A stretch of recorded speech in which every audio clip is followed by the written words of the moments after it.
oyagala sibya haji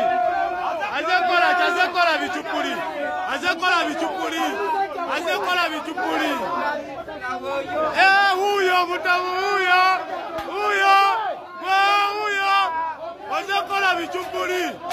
azekola bichupuli kunasa azabikola tukuyina niga tukuyina wanoza wachamu azekola bichupuli azakunasa kola bichupuli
abange Uganda egenda tuuba tugenda kubeera bize ogwasuna Ben Nambwa ayoguzeemu anti Nambwa ayo bwe babayita mulandizi ng'omukulu agenze mulandizi basazeemu ekyapa Nambwa ayo naye yadduka gwambwa paka mu kooti bwe yagenda mu kooti munnange nga basaavinga pate zombi bwe basaavinga pate zombi ne basaavingira bannamateeka b'omukulu Sona Ben ne bamusaavinga bannamateeka be bannamateeka olw'abasaavinga ne bagamba ffe tulina orders from omwami oyo mumwewandiikire mumutegeeze directly munnange ng'emisango gikwajja ng'atandika kuwoza nga tugamba musooke emigiwoze ffe tugiyingiremu nga giwedde kubanga coach bwe biyingiramu ffe nga batugobyemu nga munnange lwaki ruling teweebwa ruling eweereddwa ennaku z'omwezi nga 31 kansomedde kyetu yes 31 omwezi gwa October omwaka 2024 before his worship Kagoda Ntende Samuel M era ng'ebadde mu Republic of Uganda in the High Court of Uganda wakulu nnyo order eriwo eti kino kiyimiriza omuntu yenna okukolera ku order z'omukulu Suna Ben okutunda okusazaamu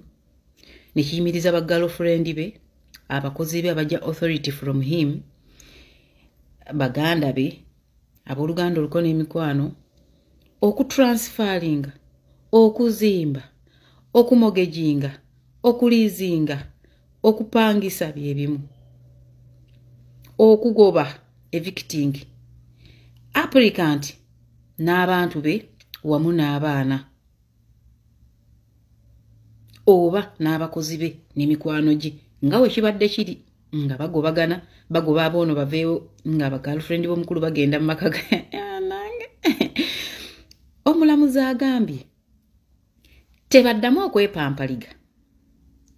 okugamba nti basazaamu ekyapa okugamba nti nno batunda okugamba nti bagoba omukazi okugamba nti bazimba okugamba nti bagoba abaana okugamba nti bagoba abakwano be oba okuwola oba okulizinga oba okufunirako ssente ku ttaka eryo property emanyikiddwa Busiro block of 435 plot 759 at Bukaya Wakiso district until the final determination of the main application for temporary injunction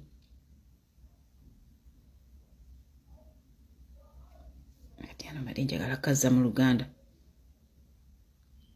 for a temporary tebagobye Suuna Beni ekyo temukisala wabula bayimiriza sijuyi musazaamu ekyapa sijuyi bagirlfriend bazze bagoba sijuyi omukozi we waka simanya asikaali simanya biki omulamuzi agambye bisooke biyimirire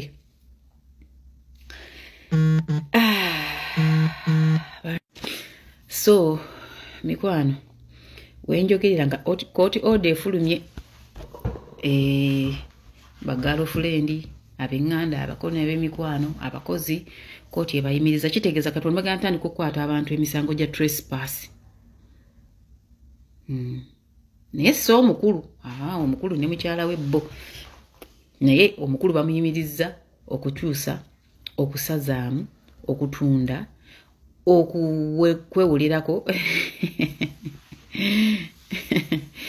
naye Uganda egenda tuvuga speed abakazi mugenda kutuvuga speed ero kabatuvume bano mbagambye omukulu ya servingibwa through baloya era baloya ne bawandiika ne baliplyinga nga bagamba serve the applicant personally we have no directions okuva ew'omwami oyo ababadde bwe baali basavinze nga baloya abazibe ne bagamba mu musavinge ebbaluwa so bakwano omukulu Suuna Beni yasavingibwa ennaku z'omwezi nga 13 Okitoba baloya be ne baddamu ng'ennaku z'omwezi 24 Okitoba omwaka guno nga ababadde balowoozebwa kankikole bwentyo saagala kuntwala mu kooti kuntuuza mu bigambo abaali balowoozebwa okuba baloya be ne bagamba batatuwadde tusaba omukulu mu musavinge personally bawandiika waneeno omukulu mu muwandiike personally mumutegeeze ne bamusindikira ku WhatsApp n'agaana obbibikula ne bamukubira direct from court n'akwata n'abagamba taliiwo ayina ekivulu naye ng'ebagamba obutabaawo tebugaana musango genda mu maaso omulamuzi n'akawaŋŋamula n'abagamba nti bannange nti nze omulamuzi omukulu amanyiddwa nga njagala kusoma amannya ge His Worship Kagoda Ntende Samuel M ndagira buli ali ewaka awo ku orders z'omukulu oyo okutulugunya omukyalo oyo aveewo nga tannakwatibwa omukazi tajjibwa mu nnyumba omukazi taddamu okugaanibwa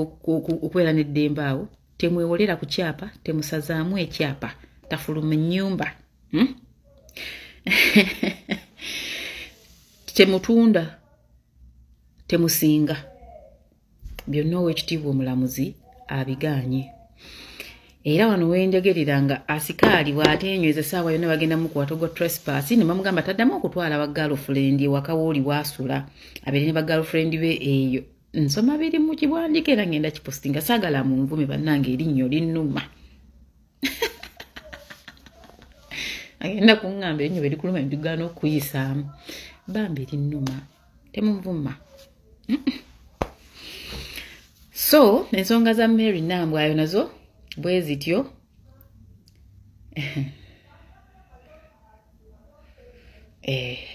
wezituusaawo